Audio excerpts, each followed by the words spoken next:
La teoría dice hay que proteger el medio ambiente, pero en el comportamiento diario nadie lo hace. En Colombia el problema no es falta de agua, es la calidad del agua para el consumo humano. La naturaleza no necesita del hombre, pero el hombre sí necesita de las naturalezas para sobrevivir. Y este es un país absolutamente inexplorado, es decir, lo estamos destruyendo sin conocerlo. O sea, es que es lógico que Colombia sea el país de la biodiversidad a nivel planetario.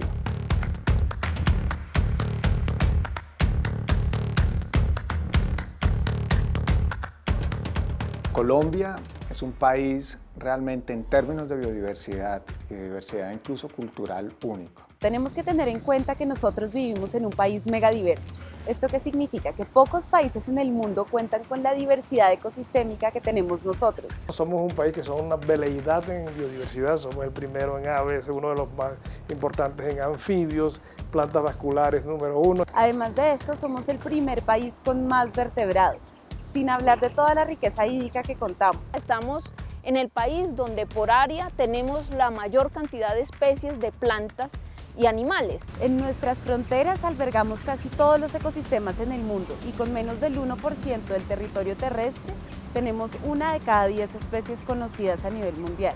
Es un país donde converge la Amazonía, que cuando uno piensa en la Amazonía, ¿qué piensa? En vida, en diversidad, el Chocó biogeográfico, el área con mayor cantidad de lluvia por año en el planeta. Tienes los Andes, pero además los Andes que se bifurcan en grandes cordilleras.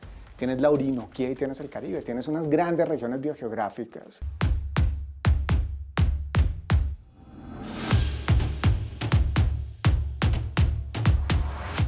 Todo el tiempo estamos hablando sobre la biodiversidad que hay en Colombia, sobre la riqueza en naturaleza que tenemos, cultural que tenemos, toda la cuestión. Pero tenemos unas muy altas tasas de deforestación que van creciendo año a año. Cada vez que salimos a campo a una grabación, salimos motivados. Y cuando volvemos salimos un poco como decepcionados, ¿no? Sobre todo cuando vuelves a un sitio después de varios años. Tenemos un índice de emisiones que cada vez va más para arriba. Ahí es donde más te das cuenta, porque oiga, aquí no había un bosque, no, ya no existe. Oiga, este río está peor, este río está más contaminado. Además tenemos un aprovechamiento inadecuado y exhaustivo de nuestros recursos naturales, lo cual ha puesto en riesgo nuestro derecho al ambiente sano y nuestro derecho al agua. Y cuando tú ves, por ejemplo, que viene el fenómeno del Niño y hay una sequía tremenda, las poblaciones más vulnerables son las poblaciones que más han perdido sus ecosistemas.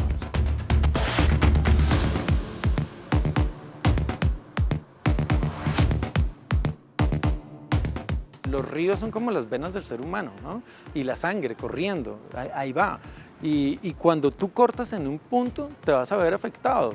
Tu brazo se va a ver afectado si cortas acá. Tenemos más de 700 ríos, más de 7 cuencas. Tenemos la Sierra Nevada de Santa Marta, que es un ecosistema único. Pero pues el río fluye, ¿no? Entonces la excusa es como, no, nosotros estamos contaminando esta parte, pero es que el río fluye, entonces todo va a fluir, entonces termina contaminando todo. Los páramos son unos ecosistemas estratégicos en Colombia que prestan unos servicios únicos. Aproximadamente entre los 3.100 y los 4.000 metros sobre el nivel del mar de altura, estos ecosistemas son lo que llamamos sumideros de carbono, es decir, que captan el carbono atmosférico y nos ayudan a mitigar los efectos del cambio climático. Somos el país más rico en páramos y no lo entendemos ni siquiera lo que significa ser tan rico en páramos, ¿no? La riqueza de agua que tenemos es absolutamente brutal y no lo estamos protegiendo. En Colombia los páramos son aproximadamente el 2% de nuestro territorio y además de eso abastecen al 70% de la población colombiana con agua. Pero a pesar de eso tenemos actividades extractivas, tenemos conflictos de los usos del suelo y problemas ambientales que cada vez se van desbordando. Para mí el gran problema ambiental del país son intereses particulares que lo llevamos a una dimensión multinacional también, ¿no? Entonces aquí yo necesito más extensiones para la ganadería y pues suerte a todo el mundo, ¿no? Aquí necesito construir una hidroeléctrica, suerte a todo el mundo. Aquí necesito hacer una minería, suerte a todo el mundo. En el entorno cercano todos también somos abusivos, todos también dentro del terreno que dominamos, que son nuestras decisiones cotidianas, pues nos comportamos como un tirano, matando cuando no es necesario, abusando cuando podemos, no respetando las diferencias, maltratando a los débiles. Todo lo que uno podría achacarle a las causas de una sociedad injusta, las está haciendo en su pequeño entorno familiar y cercano. El caso de las corridas de toros. ¿Cómo se va a imaginar un animal como un toro de 400, 450, 500 kilos siendo torturado para divertimiento del ser humano? Nos saltamos todo eso simplemente porque no entendemos o no ponemos en contexto que estamos abusando de nuestro poder. No sé, es un tema de egoísmo total.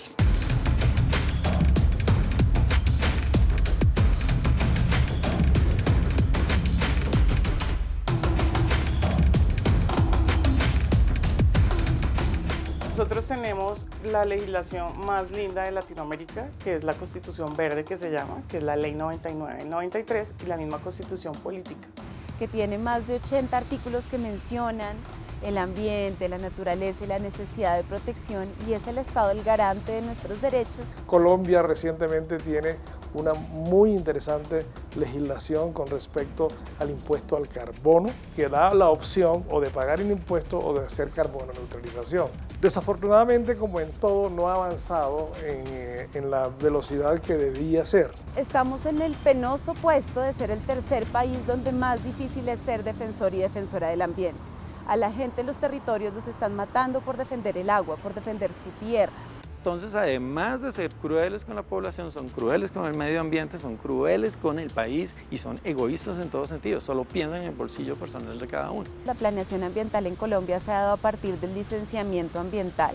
Ha sido más una planeación minero-energética, donde después entramos a remediar los daños ambientales. Pero lo chistoso de esto es que no ha sido a través del cumplimiento de la Constitución que se ha llegado a la protección de los ecosistemas.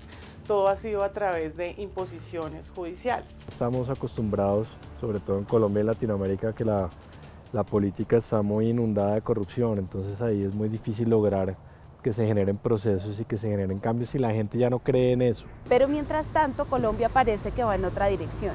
Mientras el mundo está en plena de la descarbonización, nosotros seguimos dando licencias por 20 años más a las empresas extractivas de carbón.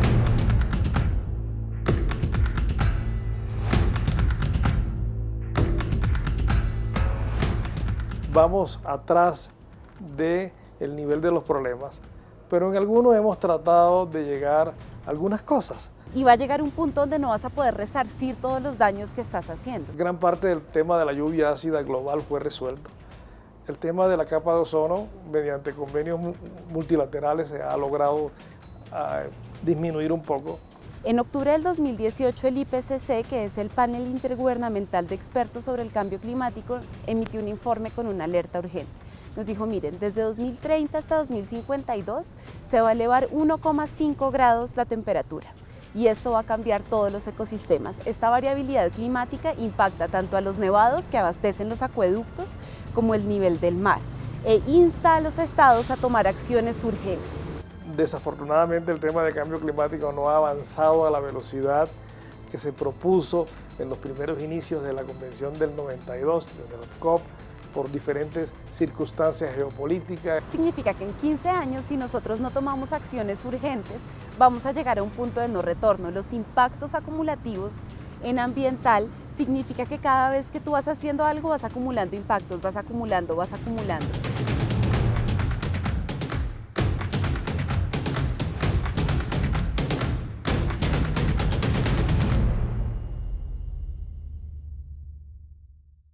Cuando piensas en los Andes, está la mayor cantidad de la población, una cuenca como la del Cauca Magdalena, tan fundamental, pero que recoge el resultado del 80% de la población del país, contaminada, deforestada, con grandes obras de infraestructura, pues que estamos viendo los problemas, lo vemos permanentemente con el recurso pesquero, lo vemos con la biodiversidad, lo vemos desde diferentes perspectivas también. ¿Cuál es la aplicabilidad práctica de reconocer derechos a la naturaleza? Es importante reconocer que no solo los humanos tenemos derechos, porque no solo nosotros somos objeto de protección, sino que la naturaleza es parte de la vida. Yo sí creo que aquí hace falta ese trabajo de entender los problemas ambientales como un problema de la sociedad que debe integrar a muchos otros sectores y que debe movilizar esa capacidad de forma rápida y oportuna.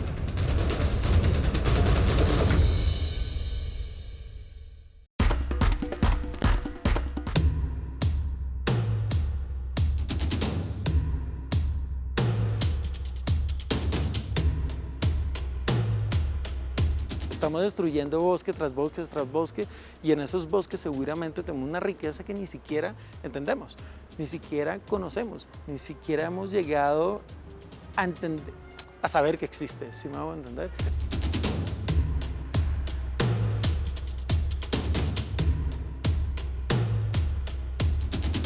Entonces la gente, quizás como no tiene eso dentro de su conciencia, pues tumbar un bosque no significa nada. Colombia es uno de los países con mayor riqueza hídrica en el planeta, pero es uno de los países con mayor problema de provisión de agua para los ciudadanos. Estamos contaminando el agua.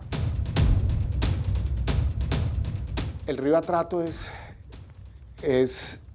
una de las cuencas de mayor transformación por la minería ilegal en el país. La problemática del río Atrato radica en que desde la década de los 90 del siglo XX viene siendo invadido por grupos armados al margen de la ley y muchos aventureros ávidos de riqueza y están explotando ilegalmente el oro y vertiendo a sus cauces del río Atrato, sus afluentes, cuencas, humedales, lagunas, mercurio, cianuro y residuos de combustible. La minería ilegal y criminal sí constituye una de las mayores amenazas en biodiversidad. El problema es tan grande y grave que hasta la zona de Urabá, en el Golfo de Urabá, en ese golfo, el pescado está contaminado. Porque es que realmente lo estamos maltratando. El río Atrato está maltratado, está enfermo. Impidiéndole a su población del departamento del Chocó y de su capital Quibdó y municipios ribereños no poder consumir el agua que es fuente para ellos de vida.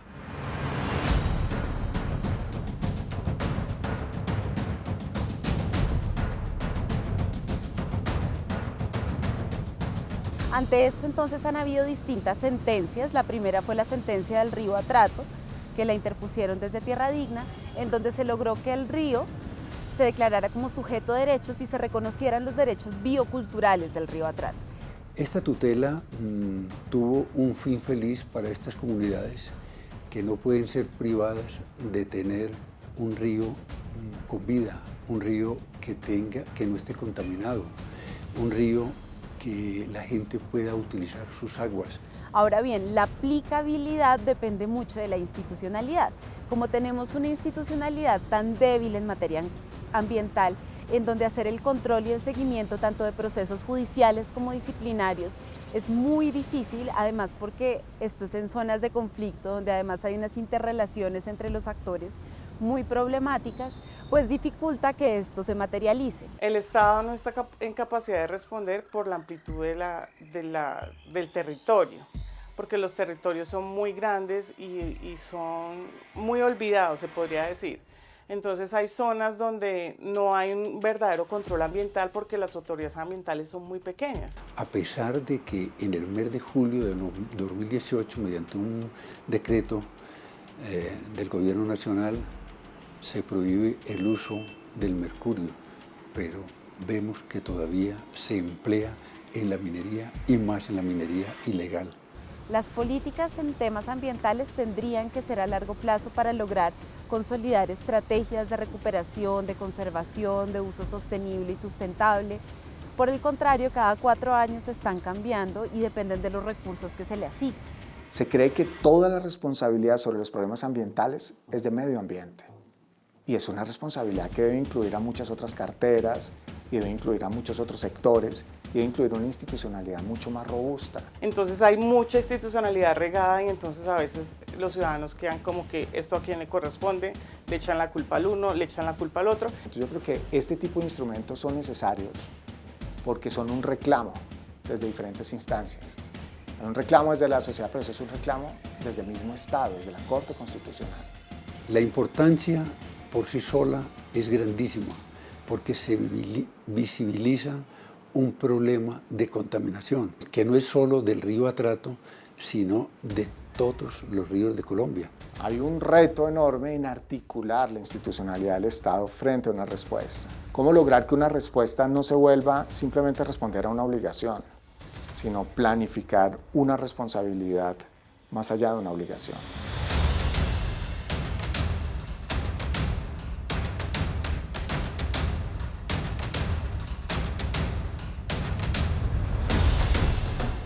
Uno cuando comienza a ver deforestación, uno dice, bueno, ¿cuál es la causa de esto? ¿No? Magdalena Medio es el mejor ejemplo de todo. La deforestación ha aumentado por muchas razones. Una de ellas es la intensificación en los usos del suelo. Y uno dice, bueno, ¿esto para qué es? Cuando uno comienza a ver este territorio tan grande y ve ahí que hay 50 vacas para un territorio inmenso que se está comiendo, quién sabe cuántos bosques primarios se bajaron ahí, ahí es cuando uno no entiende la ambición del tema de quién lo esté haciendo, ¿no? Hay zonas donde ya no se puede hacer más ganadería, entonces empiezan a tumbar los bosques para extender la ganadería.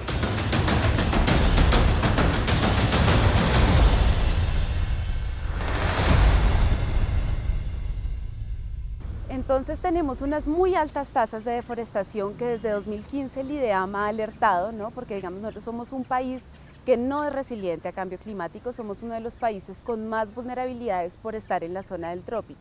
75% de la deforestación en el país está sucediendo en la Amazonía. Claro, es una Amazonía que aún mantiene muchos bosques, pero que si no hacemos algo, si no nos movilizamos como sociedad, como Estado, como gobierno frente a eso, pues vamos a tener una Amazonía probablemente muy degradada. El parque nacional más grande que tiene Colombia es Chiribiquete. 3 millones de hectáreas. Y estamos al borde de comenzar a quemar eso y de talar eso. No tenemos una planeación ambiental real. Entonces esto, sumado a la ganadería, sumado a la expansión agrícola y a los macroproyectos, ha hecho que cada día Colombia sea más deforestada. Son parques nacionales nuestros, son parques nacionales increíbles, son parques nacionales que nos producen una diversidad. Queremos un safari en África, pues lo tenemos en Casanare. Por ejemplo, temas de deforestación. Nosotros hoy sabemos, con la capacidad instalada en el Estado, por ejemplo, a través del monitoreo de los núcleos de deforestación por el IDEAM, sabemos dónde se está dando la deforestación, casi que en tiempo real. Entonces sí se ve tala en todo lado. Es decir, para mí, muchos de los incendios son causados. Total. Caquetá, ni hablemos de Caquetá.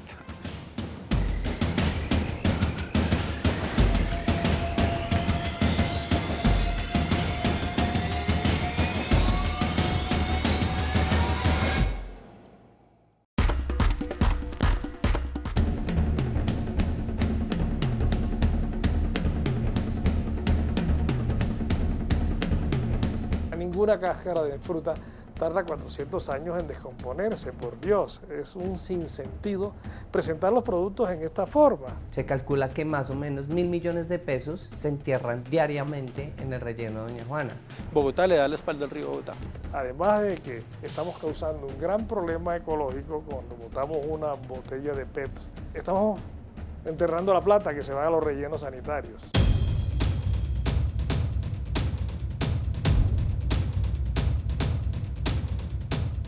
Colombia es un país que se comprometió en el Acuerdo de París a aumentar sus tasas de reciclaje en un 30% en el 2030. Hoy estamos en el 15%, estamos hablando de aumentarlo un 100%. En Colombia hay un atavismo en la regulación de residuos sólidos porque la recolección y disposición de basuras que se concesionan generalmente en las ciudades se basa en el peso o los kilos de basura recogidos y transportados. El esquema de aseo está diseñado para el operador de aseo, pero no está diseñado para el que hace el aprovechamiento, que es el reciclador de oficio. Eso es de un incentivo perverso para hacer separación en la fuente, para hacer reciclaje, para hacer reutilización. Todos los municipios a nivel nacional están obligados a tener un plan integral de gestión de residuos. Pero a pesar de que están obligados, pues eso se queda en la norma, como muchas normas que se hacen en este país y que se quedan en un papel. Dentro de la ciudad pues se necesita una política pública de recolección de residuos, que en las calles o en las vías también hayan separadores de reciclaje dentro del mobiliario urbano, o sea que en la caneca que nosotros encontramos en la calle pues sea también para separación de residuos. Se han modificado un poco, pero no estructuralmente. De hecho, de 36.000 toneladas de residuos al año, del cual el 12% puede ser plástico, aprovechamos todavía muy poco. Bogotá es una ciudad que genera 7.000 toneladas de residuos diariamente, de las cuales 1.200 toneladas se logran aprovechar gracias al trabajo de los recicladores de día y noche. Ellos metiendo las manos en la basura para buscar su sustento, pues permite, digamos, que nosotros tengamos una ciudad más sostenible. Lo cierto es que podríamos llegar a aprovechar más de 3.500 toneladas, es decir, que falta muchísimo por hacer. Y todas esas toneladas que son aprovechables, que terminan en el camión de basura, terminan enterradas en el relleno de Doña Juana. Si un edificio se pone de acuerdo y hace separación en la fuente, está contribuyendo a que los rellenos sanitarios de las ciudades tengan una vida útil mayor. Y además, ese material que puede ser reciclable, limpio y utilizable, lo utilizan los recicladores, para ellos tiene un valor tremendo. En los países del primer mundo, digámoslo, pues allá es una obligación hacerlo. Si tú no reciclas, te multan. Y que, por ejemplo, los residuos orgánicos no se vayan al botadero de basura, sino que puedan ser reutilizados, por ejemplo, en los restaurantes o en las huertas urbanas que se están construyendo para hacer como compost orgánico. Nosotros como ciudadanos estamos acostumbrados a un modelo lineal, donde se produce, se consume y se desecha, ¿sí? Así funciona el relleno sanitario. Se produce la industria, nosotros consumimos y todo lo botamos. Pero nosotros no podemos seguir siendo una ciudad de 7.2 millones de habitantes que tenga un modelo lineal. Tenemos que pensar en modelos de economía circular, donde precisamente busquemos evitar que lleguen tantos residuos al relleno sanitario, que se puedan realmente aprovechar y obviamente contribuyendo a mejorar la calidad de vida de miles de personas, como los recicladores, que yo los llamo a ellos héroes ambientales, porque si no fuera por ellos estaríamos nadando en basura.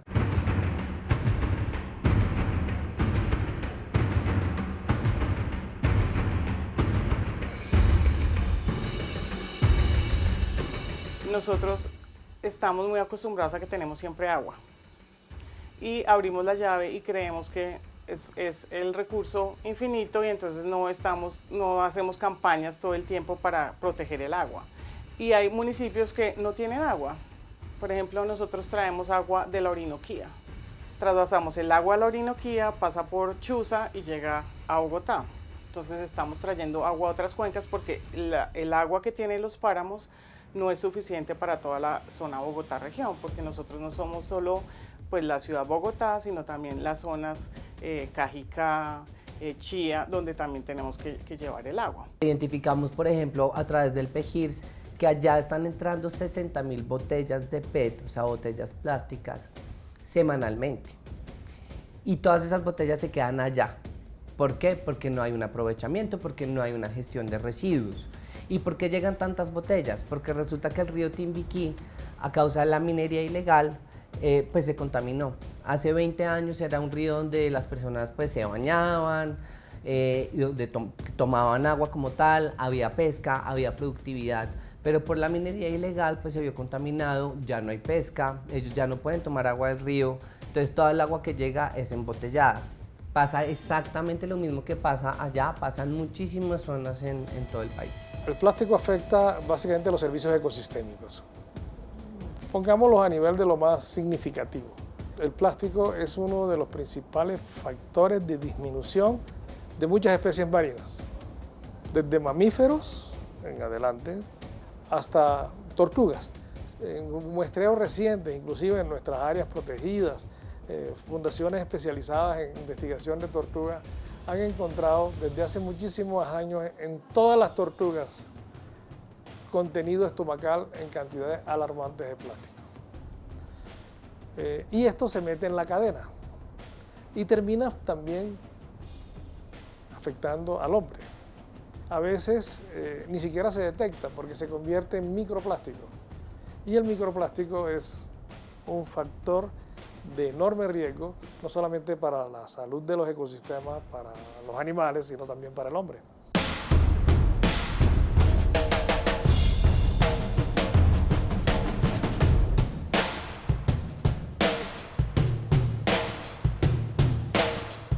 Con el tema calidad del aire, pues tenemos un grave problema, y es que las políticas que en materia de calidad del aire que había no se ha estado cumpliendo. Seguimos dependiendo de nuestros combustibles fósiles, seguimos dependiendo del petróleo, del carbón, que son finitos, se van a acabar en algún momento y además están destruyendo el ambiente en donde todas y todas estamos. Y es que la ausencia de una política clara medioambiental permitió que la ciudad se comiera, destruyera su ecosistema, los humedales, los ríos, los cerros, la sabana. Otra cosa que sucede es que la flota de Transmilenio, pues ya sabemos que el diésel es dañino, causa cáncer. Tenemos unos combustibles fósiles que están prohibidos, pero al mismo tiempo la gente no usa el transporte público porque no es de buena calidad, pero sigue comprando carro y moto.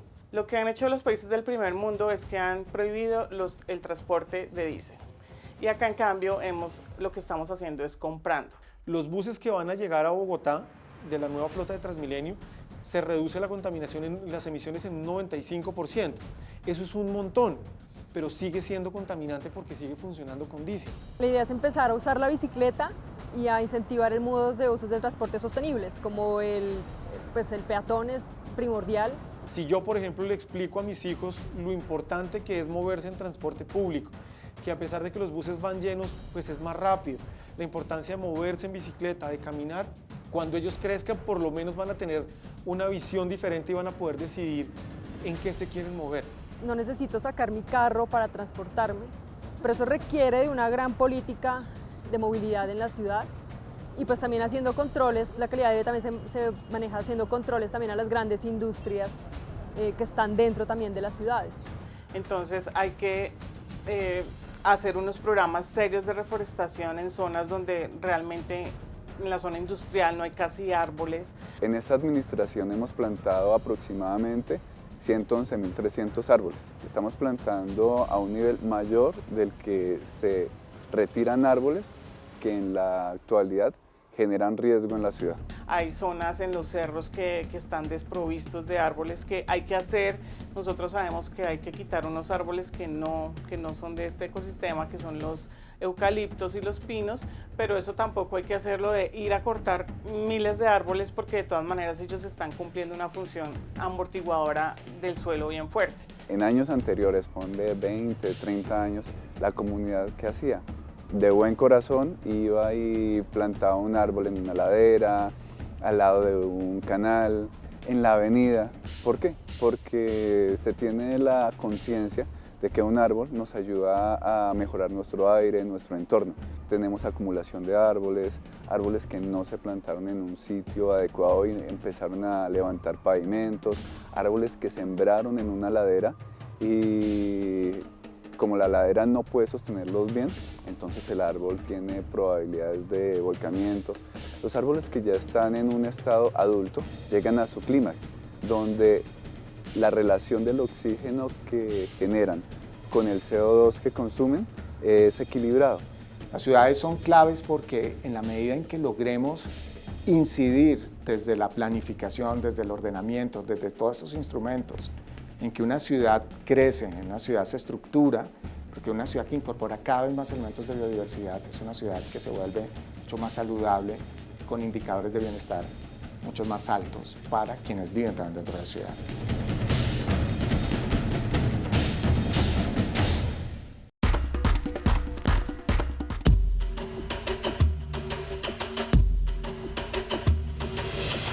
Gran parte de la gente habla de la ecología como si fuera un problema de otros. Ay, es que están destruyendo la selva amazónica, pero tienen un carro de alto consumo. Porque uno a veces piensa que uno está aislado y que quizás lo que uno hace acá en Bogotá no repercute en el Amazonas o no repercute en los mares o en los ríos, pero sí lo hace. Con ese granito de arena que cada uno puede poner desde su casa, vamos a generar unos comportamientos mucho más grandes que realmente nos pueden ayudar a salvar no solo el planeta, sino que tengamos una mejor ciudad y un mejor país.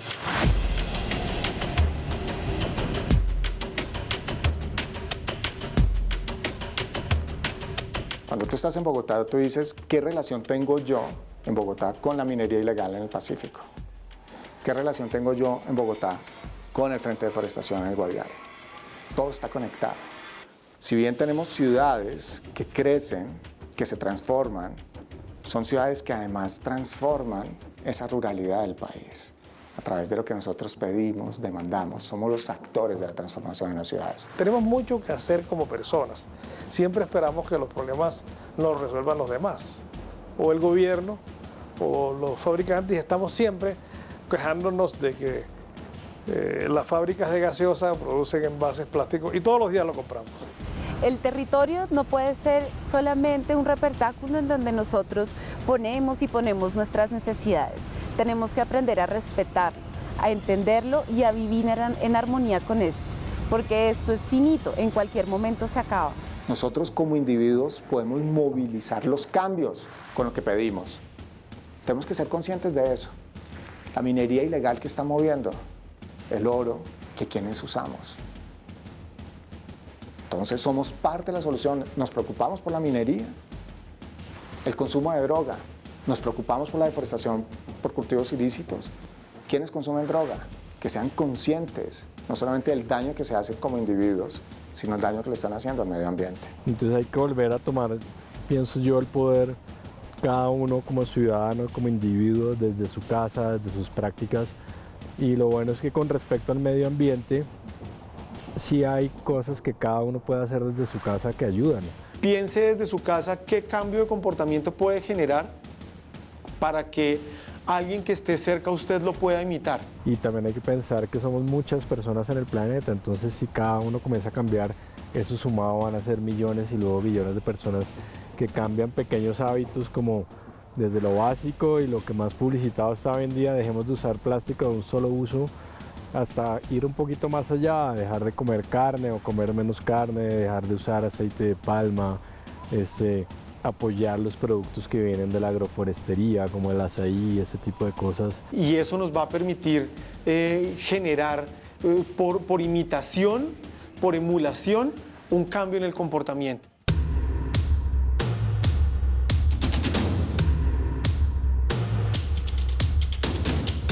Tenemos que replantear primero nuestro consumo energético, la forma en la que estamos viviendo. En verdad necesitamos pitillos cada vez que salimos, necesitamos bolsas plásticas, tenemos que empezar a reutilizar, ser conscientes que este medio en el que estamos está por acabarse. Y empieza ya una cuestión de moral. Entonces, ¿qué hago yo para, por ejemplo, ir a mi trabajo? Entonces, ¿en qué voy? ¿En qué me muevo? Entonces, si voy a pie, si me queda cerca, o voy usando una bicicleta, o uso el transporte público, o comparto mi carro con otros amigos. Se necesitan cosas mucho más de fondo, incluso cosas culturales, como no utilizar el carro para ir a la panadería. El agua embotellada es plástico y todos los días lo estamos comprando, cuando perfectamente podemos andar con un termito y rellenarlos. Entonces, nosotros también como ciudadanos podemos hacer muchísimas cosas. La sociedad lo que tiene que hacer es reconocer al reciclador de su cuadra. Los recicladores están por todas las cuadras, ellos reciclan por toda la ciudad. Lo que nosotros tenemos que hacer es que si tenemos la conciencia de yo reciclo, yo voy a separar mis residuos y me voy a asegurar que ese reciclaje está llegando a manos del reciclador. Y sobre todo pensar en realidad que lo que estoy comprando, consumiendo o haciendo, si lo necesito y si lo necesito, ¿en qué repercute? O sea, eso que adquirí, ¿de dónde viene? ¿Quién lo hizo? ¿Con qué fines? ¿Con qué propósitos? ¿Está maltratando a algún ser vivo? ¿Es eso? ¿O está maltratando a alguna población o alguna comunidad? Y cada uno puede volverse un consumidor consciente, ser consciente de que cada cosa que uno compra tiene un impacto, entonces hay cosas dentro del mercado que causan menos impacto que otras. Entonces estar pendiente, cualquier producto que venga de un origen sostenible y selvático, estás apoyando unas comunidades específicas allá que no quieren ni hacer ganado, ni sembrar coca, ni estar en la disidencia, sino son gente que está buscando alternativas, entonces comprar ese producto es apoyar a esa gente, apoyar a los productores locales.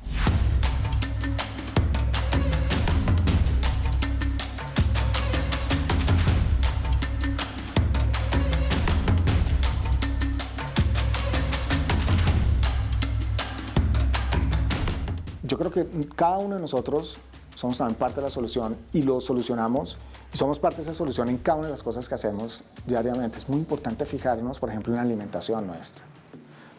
Salió un estudio de la FAO hace muy poco a nivel planetario, cómo realmente hay una relación directa entre la alimentación, la salud de los territorios y el bienestar. Y es que realmente todo está conectado. ¿Qué comemos? Es parte del problema ambiental del país, es parte de la salud nuestra y es parte del bienestar. ¿Qué consumo? ¿Qué como? Si lo que como lo puedo comprar en la tienda del barrio, en las plazas de mercado, a nuestros campesinos que lo hacen aquí pues a las afueras, apoyar los mercados ecológicos, los mercados locales, los mercados orgánicos. Te das cuenta que la forma más eficaz de participar realmente, sin tanto discurso vano, con acciones concretas, es mirar qué estás comiendo y qué es lo que hay detrás de lo que estás comiendo. Y te vas a dar cuenta que las cosas que menos te gustan de la política y del abuso es lo que justamente estás haciendo con lo que te comes. Yo, por ejemplo, soy vegetariano hace 27 años y estoy convencido pues, que no debo pensar en un planeta donde todos seamos vegetarianos, pero sí donde todos pensemos que con la alimentación comienzan los grandes cambios. Entonces una persona que come carne, deja de comer carne todos los días, come una vez a la semana o menos, sigue comiendo tu carne pero bájale. Y eso, ¡fum!, eso ayuda porque multiplica eso por todas las personas que comen carne. Ya los que la quieren dejar definitivamente, pues buenísimo, ¿no? Es lo ideal uno poder vivir sin necesidad de carne.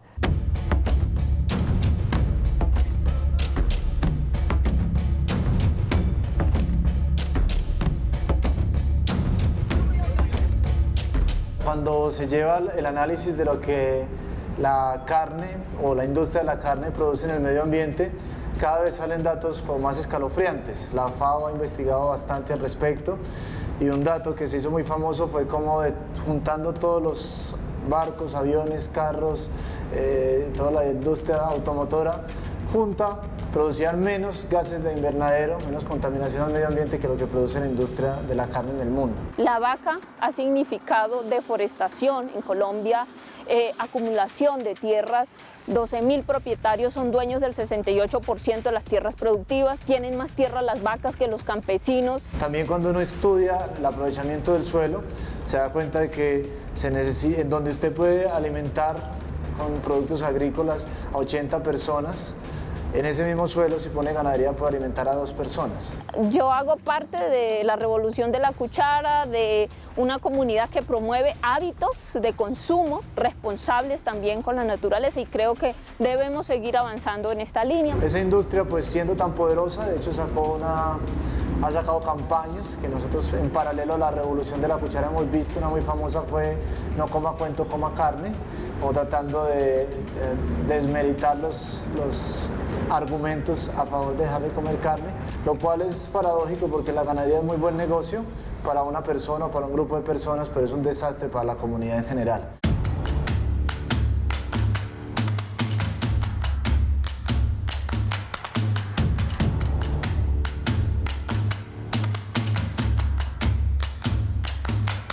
Nosotros no somos terneros para tomar leche de vaca. Es más, no es saludable. Mientras tanto, las dietas vegetarianas y veganas han demostrado que no desnutren a nadie, sino que más bien pueden potenciar la salud. Con las investigaciones que han hecho en relación a en comunidades vegetarianas presencia de cáncer o incluso deportistas de alto rendimiento que son veganos o vegetarianos. Ahora, viviendo en un país como Colombia, es bastante irónico que teniendo tanta cantidad de suelos que producen tanta variedad de frutas, verduras, nosotros estemos todavía hablando de qué vamos a comer si no comemos carne. Entonces juntamos los argumentos y surgió la revolución de la cuchara, que era demostrar cómo cuando uno saca la carne del plato, es un acto que en términos políticos tiene mucho mayor impacto que hacer marchas, hacer política, hacer caridad, porque realmente toda la industria de la alimentación y la industria cárnica especialmente, pues daña los suelos, hace un muy mal uso de los recursos naturales, del agua, crea enfermedades y ha resultado a lo largo del tiempo cada vez más respaldado por más investigaciones y más personas que sacar la carne del plato es el acto político más consecuente para los que quieren hacer las cosas bien.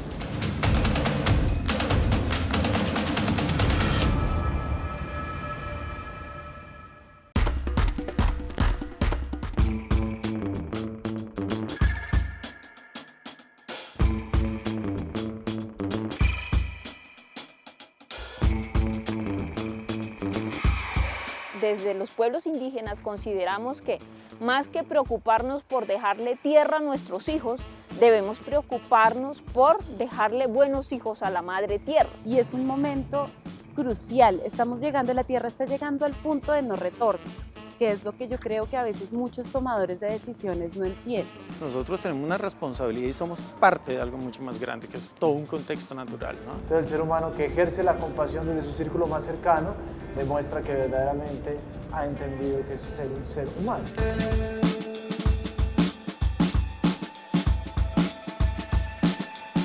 El arte, ¿qué tiene que no tenga, por ejemplo, el periodismo? Y eso es credibilidad.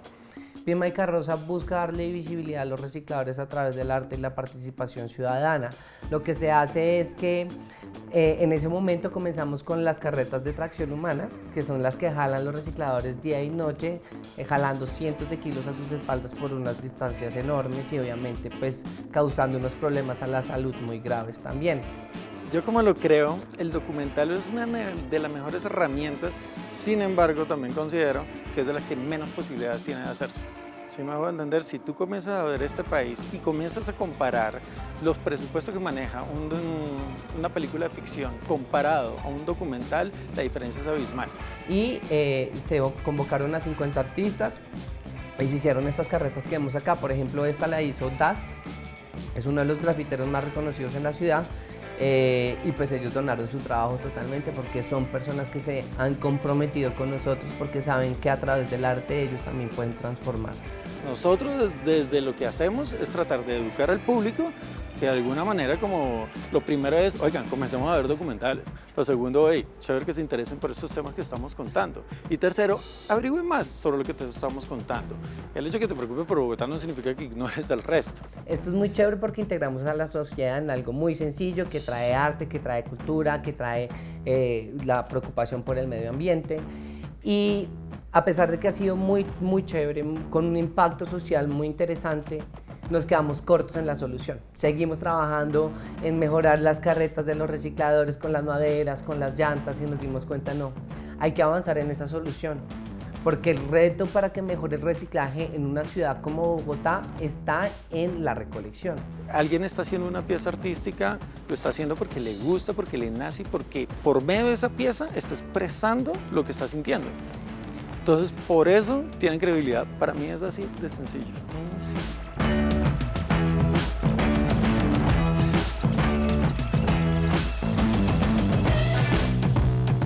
Bueno, hay un tema muy interesante que está pasando ahora y es que estamos dando un paso desde del antropocentrismo al biocentrismo.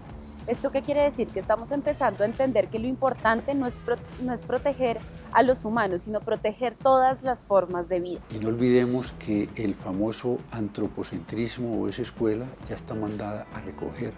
Ahora hay la escuela del ecocentrismo, en donde el ser humano es una especie más en el planeta Tierra. Sí, yo creo que ahora estamos en un punto de la historia y de la humanidad que los valores son muy distintos y no todo gira alrededor de nosotros y el valor adquisitivo, sino gira en torno a valores más profundos, que son los valores que están en la tierra, que son cosas que han estado por siglos y siglos y siglos, mucho antes que nosotros y nuestro modelo económico. En ese sentido, creo que hoy el llamado desde estos saberes indígenas es a trascender esa mirada antropocéntrica que solo piensa en el ser humano y a pensar en todas nuestras relaciones con nosotros mismos, en la familia, en la comunidad, con todos los seres y especies de la tierra. El mensaje que más queremos enviar es como que la gente se involucre, conozca lo que tiene y entienda el entorno en el que vive. Porque es muy difícil que el de Bogotá esté preocupado por el río Atrato, ¿sí me va a entender? Y el ejemplo más claro es que el de Bogotá ni siquiera está preocupado por el río Bogotá, que lo tenemos hecho un desastre. Entonces no le pidamos que esté preocupado por el de Atrato, pero sí las personas que están ahí, que rodeen ese entorno en el que están viviendo, que se comprometan. Podemos empezar a generar cambios sin necesidad de esperar a que otros lo hagan por nosotros, sin esperar a que el Estado venga a ayudarnos o a salvarnos, entre comillas. Y finalmente también el ciudadano es el que también tiene que volverse responsable. Y yo creo que lo primero está en pensar que todos somos parte de un ecosistema, ¿no? Nosotros somos parte de los árboles, somos parte también de los animales, somos parte de las fuentes de agua, somos una pequeña parte de ese gran ecosistema, no somos dueños de nada, no podemos llegar a extraerlos, a explotarlos, a matarlos o a aprovecharnos de él. Qué bueno integrar los saberes indígenas a la educación para mirar la naturaleza no como algo externo a nosotros. La primera identidad que necesita Colombia es su identidad ecológica. Y la felicidad realmente no es eso. Yo creo que no hay que ir muy profundo para darse cuenta que la felicidad no está en el consumo ni en el dinero, sino la felicidad está en cosas pequeñas. Y uno se da cuenta muchas veces cuando ve personas que tienen muy pocas cosas pero que son felices, y ve personas que son multimillonarias y tienen yates y aviones y están todo el día angustiados porque no tienen límites de las cosas. Tenemos la responsabilidad de estar en armonía y de repensarnos nuestro consumo. Entonces yo sí creo que en general, si nosotros nos volvemos más conscientes de que el consumo es el principal, es lo que afecta principalmente al medio ambiente, a las fuentes hídricas, al aire, a la tierra, y en la medida en que bajemos ese consumo, pues eso va a ser menor, las cosas van a ser mejor y el mundo va a ser mejor y seguro va a haber más felicidad en el mundo, seguramente.